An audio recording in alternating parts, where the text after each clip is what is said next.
Checkmate. Meg Lanning, you may be Australia's most successful sporting captain of all time, but do you have to win at everything? Life's not just about winning and losing, Georgie. It's about how you play the game. Okay, one more. Give me one more. One more chance. All right.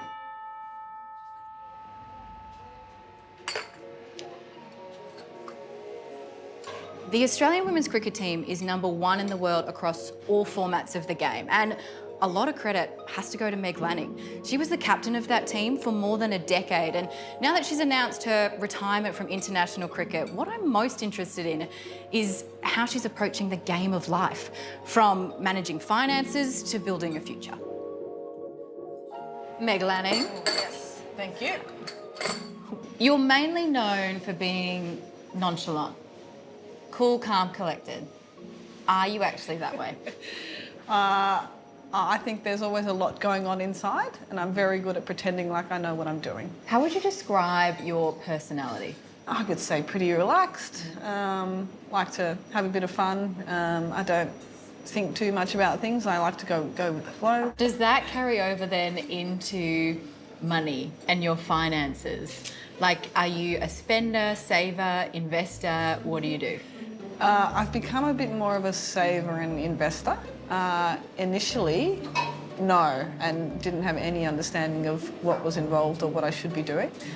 So I've tried to add a little bit of structure to my money setup. Okay, we want to be smart with money, but when were you done with it? What was the dumbest thing that you spent your money on? Bought a reasonably expensive car. And then I only proceeded to drive it for 10,000 Ks over 3 years. You're touring all the time. Exactly. Why do you need a so car? it sounded like a great idea at the time, and when I was driving it was nice. But for it to sit there pretty much for 90% of the time, it didn't really make a lot of sense. Okay. What are some of the lessons about money that you've learned now that you wish you kind of knew a little bit earlier?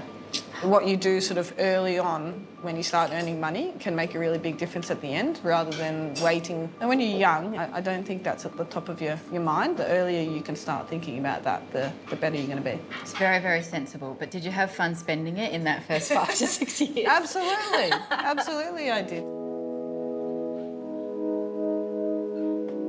So you start really young, you've got this whole career, then it ends.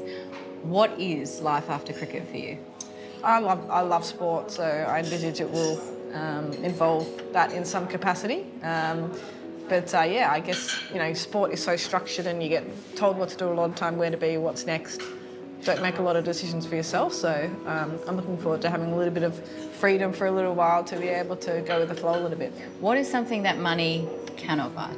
I would say the memories that you create with your friends and family. Looking back on my career now, there's some really key on-field moments, but a lot of the reflecting I've done is actually times off the field and places that we've seen. So they're the special times that you remember. Well, thank you for building this memory with me. I've had such a fun time. Absolutely. And I think we've nearly finished these. We can have one more coffee. Absolutely. Always time for one more coffee. Always.